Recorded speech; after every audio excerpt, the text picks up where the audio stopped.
Olá, corajosos ouvintes. Antes de começarmos mais uma jornada pelos cantos sombrios do Brasil rural, preciso que vocês façam algo por mim. Olhem ao redor. Vocês estão sozinhos? Se não estão, talvez seja melhor assim. Se estão, bem, talvez devessem ter escolhido melhor. Agora quero que vocês fechem os olhos por um momento e imaginem o cheiro de palha velha, terra úmida e algo mais. Algo que não conseguem identificar. Podem sentir? Comentem aqui embaixo se conseguiram sentir esse aroma estranho. E se vocês estão escutando isso à noite, deixem um "estou aqui" nos comentários. Quero saber quem tem coragem de ficar até o final. A história que vou contar hoje aconteceu no interior de Goiás, numa propriedade que até hoje ninguém ousa comprar.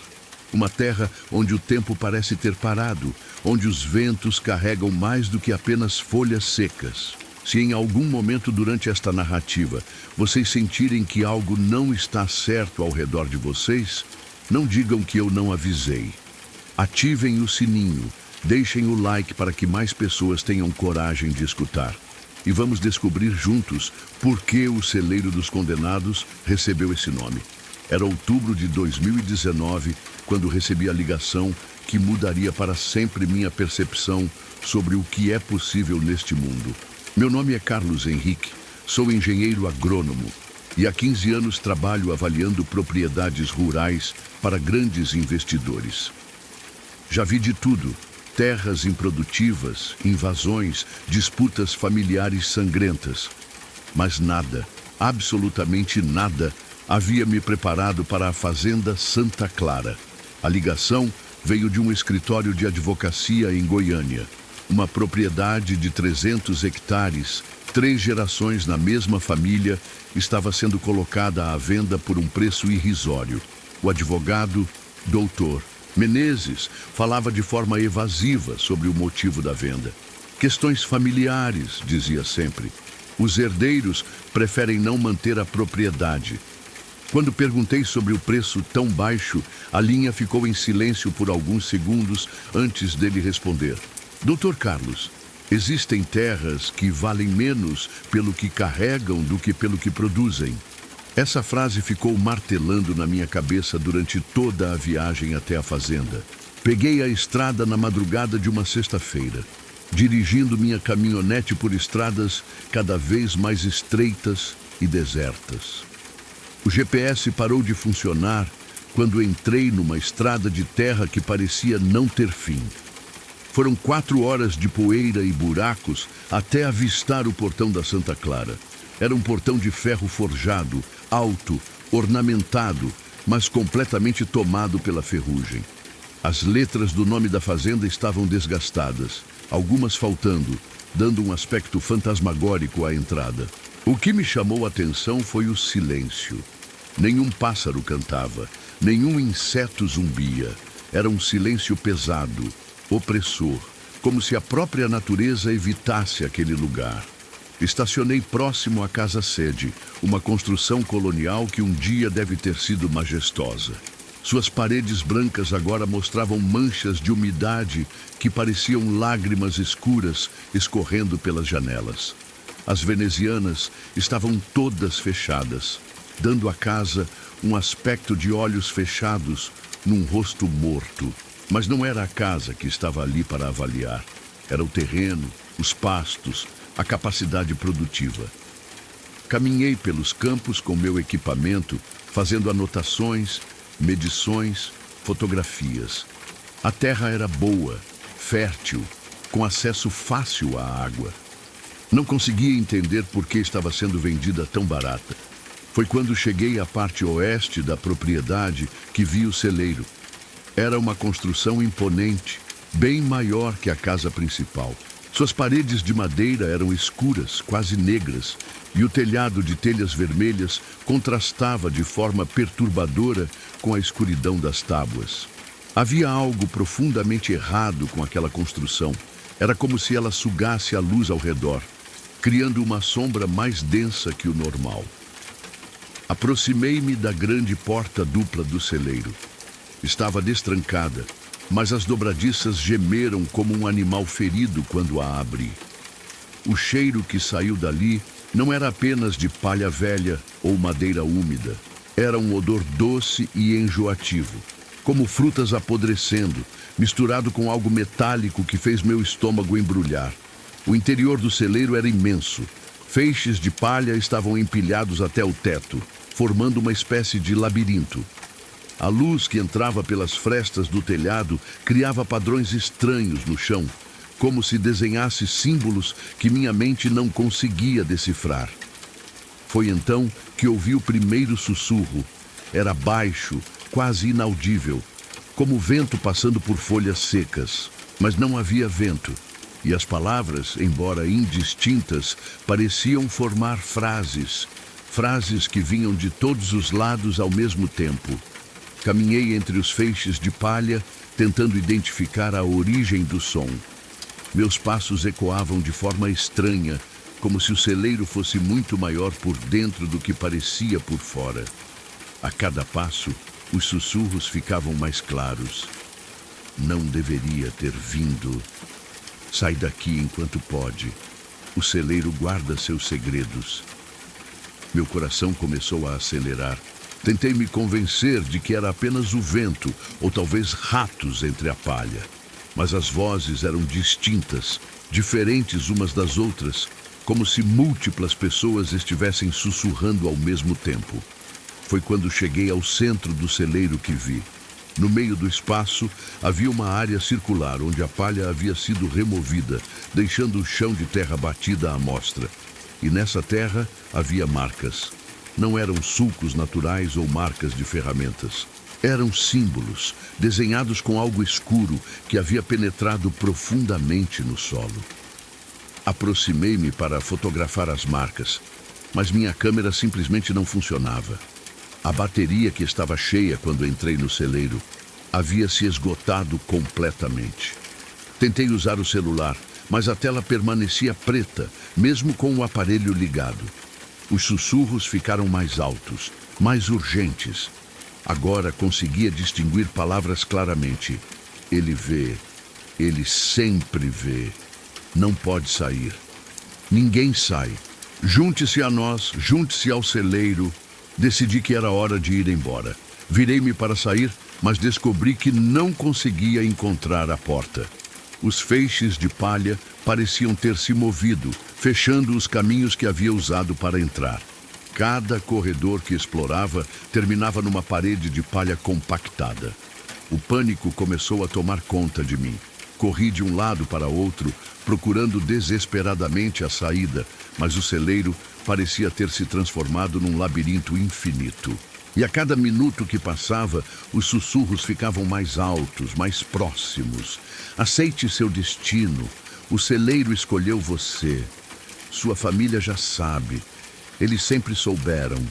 Esta última frase me gelou o sangue. Minha família? Como assim eles já sabiam? Foi então que comecei a ouvir algo diferente. Não eram mais sussurros. Era uma voz clara, uma voz que eu reconhecia. Era meu avô, morto há 10 anos. Carlos, meu menino. A voz ecoava por todo o celeiro.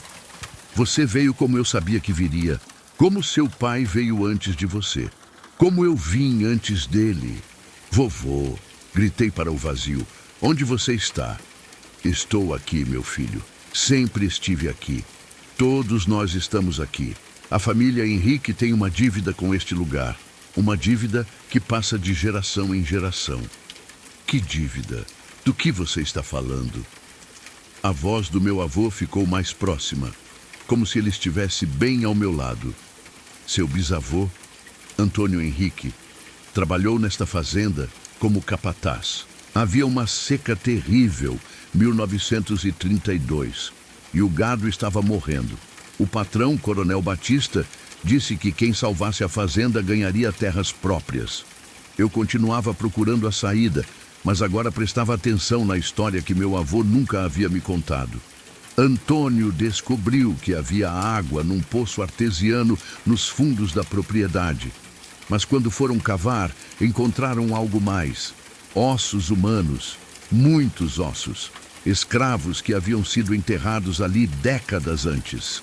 O coronel ordenou que reenterrassem tudo e não contassem para ninguém. E meu bisavô concordou? Concordou porque precisava da terra. Mas os mortos não descansaram, Carlos. Eles vieram para o celeiro, sempre vinham para o celeiro, e fizeram um acordo com Antônio. Ele poderia ter a terra, mas sua família pagaria o preço. A cada geração, um Henrique viria para o celeiro, para ficar. Meu sangue gelou. Comecei a entender por que o advogado havia me ligado especificamente. Porque a fazenda estava sendo vendida tão barato. Porque minha presença ali não era coincidência. Seu pai tentou fugir, continuou a voz do meu avô. Mudou de nome, foi para a cidade, jurou que nunca voltaria ao campo. Mas o celeiro o chamou. Eu vim em seu lugar. Lembrei-me da morte misteriosa do meu avô. Diziam que ele havia tido um infarto na roça sozinho. Nunca encontraram o corpo dele imediatamente. Quando acharam, 3 dias depois, estava no meio de um campo de milho, sem nenhuma explicação de como havia chegado até lá. E agora é sua vez, Carlos. A dívida continua. Não, gritei. Eu não aceito isso. Não aceito pagar por algo que não fiz. Foi então que senti algo me tocar. Mãos frias, de terra, saindo do chão de barro batido. Dezenas delas, centenas, agarrando meus pés, minhas pernas, me puxando para baixo. Lutei com todas as minhas forças, chutando e socando. Mas para cada mão que eu afastava, 2 outras surgiam. O chão estava se tornando mole, lamacento, como se estivesse se liquefazendo sob meus pés. Não adianta lutar, disse uma nova voz. Era grave, autoritária. Devia ser o coronel Batista. A terra tem sede, precisa ser alimentada. Por favor, implorei. Eu tenho família, tenho filhos. E eles virão quando for a vez deles, respondeu a voz cruel. Como você veio quando chegou sua vez? Como todos vieram. Estava sendo puxado cada vez mais para baixo. A terra já cobria minha cintura e eu sentia as mãos de osso agarrando minha camisa, meu pescoço. O desespero era absoluto. Foi então que ouvi outra voz, uma voz de mulher, doce e familiar. Era minha mãe. Carlos, meu filho, escute-me bem. Sua voz cortou através de todas as outras. Existe uma forma de quebrar o ciclo. Seu avô não me contou tudo. Há uma saída. Mãe, como você está aqui? Você está viva. Estou aqui porque o amor não conhece limites, meu filho. Ouça bem, o coronel mentiu para seu bisavô. Os ossos no poço não eram de escravos. Eram de suas próprias vítimas, pessoas que descobriram seus crimes. O celeiro foi construído sobre uma vala comum. As mãos pararam de me puxar por um momento, como se as próprias almas estivessem escutando. O coronel matou dezenas de pessoas para proteger seus segredos. Trabalhadores que pediam salários justos, vizinhos que conheciam seus esquemas, até mesmo membros da própria família que o questionavam. E quando morreu, fez um pacto com as trevas para manter sua fazenda sob seu controle eternamente. Como posso quebrar isso? No centro do celeiro, onde estão os símbolos, há uma pedra solta. Embaixo dela está a confissão escrita do próprio coronel. Ele documentou todos os seus crimes, planejando usar a confissão para chantagear outros. Se você conseguir pegar esse documento e expor a verdade, as almas encontrarão paz. Usei toda a minha força restante para me libertar do agarre das mãos espectrais e rastejei até o centro do celeiro. Meus dedos procuraram desesperadamente pela pedra solta entre os símbolos. Quando a encontrei, cavei com as unhas até conseguir removê-la. Lá estava uma pequena caixa de metal preservada pelo tempo seco do celeiro. Dentro, um diário em couro, com páginas amareladas cobertas de uma caligrafia elegante e cruel. Comecei a ler em voz alta as primeiras linhas. 15 de março de 1928. Hoje eliminei mais um problema. José da Silva estava fazendo muitas perguntas sobre o desaparecimento de sua filha. Agora eles poderão conversar no poço. As vozes do celeiro explodiram num grito coletivo de raiva e dor. O próprio edifício começou a tremer, como se fosse desabar. Mas continuei lendo, página após página de confissões de assassinatos, torturas, abusos, crimes que haviam ficado impunes por quase um século. 30 de junho de 1930. A seca continua, mas meus trabalhadores insistem em reclamar. Hoje foram 3 para o poço. O celeiro está ficando inquieto. Posso ouvir suas vozes à noite. Conforme eu lia, uma luz dourada começou a surgir dentro do celeiro. Era suave, calorosa, completamente diferente da escuridão opressora que havia me envolvido. E nessa luz, comecei a ver figuras humanas. Não eram ameaçadoras como antes. Eram pessoas comuns, trabalhadores rurais, famílias inteiras, até mesmo crianças. Todos olhavam para mim com gratidão. Obrigado, sussurraram em uníssono. Finalmente podemos descansar. As figuras começaram a se elevar, dissolvendo-se na luz dourada, até desaparecerem completamente. O celeiro voltou a ficar silencioso, mas era um silêncio diferente, pacífico. Quando saí do celeiro, o sol estava se pondo. Minha caminhonete estava onde eu havia deixado, e desta vez, meus equipamentos funcionavam normalmente. Fotografei o diário inteiro e na segunda-feira entreguei cópias para a Polícia Civil, o Ministério Público e a imprensa local. A história do Coronel Batista causou comoção nacional. Equipes de arqueólogos e peritos vieram escavar a propriedade. Encontraram mais de 40 corpos nos fundos da fazenda, exatamente onde o diário indicava. Todas as vítimas receberam sepulturas dignas e suas famílias finalmente tiveram respostas. A Fazenda Santa Clara foi transformada num memorial às vítimas. O celeiro foi demolido e, no seu lugar, construíram um jardim com um monumento em homenagem aos mortos. Mas a história não termina aí. 3 meses depois, recebi uma ligação inesperada. Era Dr. Menezes, o advogado. Doutor Carlos, ele disse com voz trêmula, o senhor precisa saber a verdade. Eu o procurei não por acaso. Meu bisavô era sócio do Coronel Batista. Nossa família também carrega essa maldição. A cada geração, alguém é forçado a servir ao celeiro, trazendo novas vítimas. Mas o celeiro foi destruído. O celeiro físico, sim. Mas a maldição estava ligada ao segredo, não ao lugar. Quando o senhor expôs a verdade, quebrou o ciclo para todos nós.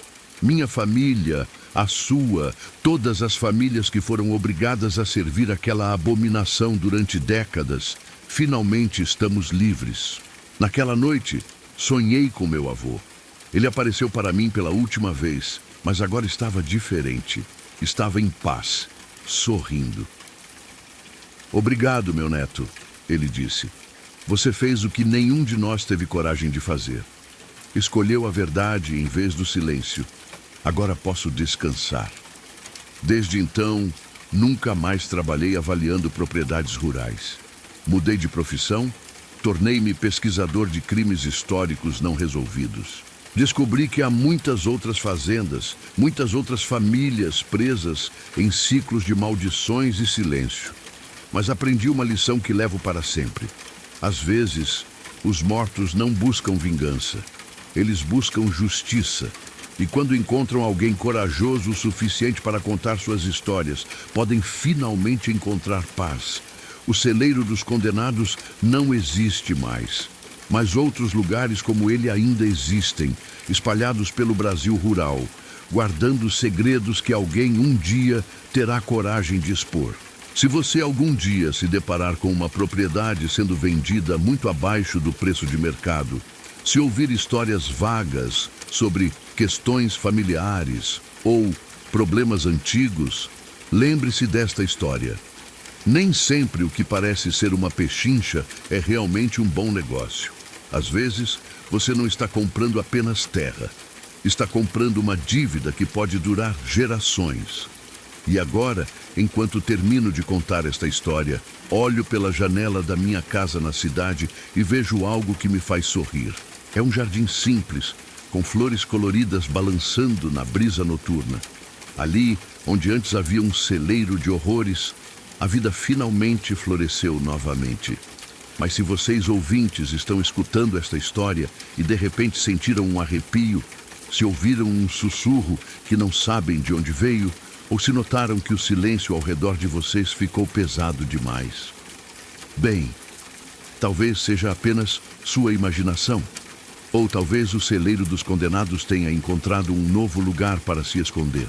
Esta foi mais uma história dos recantos sombrios do Brasil rural. Se vocês chegaram até aqui, deixem nos comentários. Sobrevivi ao celeiro. E contem para mim. Vocês sentiram algo estranho durante a história? Ativem o sininho para não perder nenhuma das nossas jornadas pelo terror nacional. E lembrem-se, a verdade pode ser mais assombrada que qualquer ficção. Até a próxima história. E cuidado com os sussurros na escuridão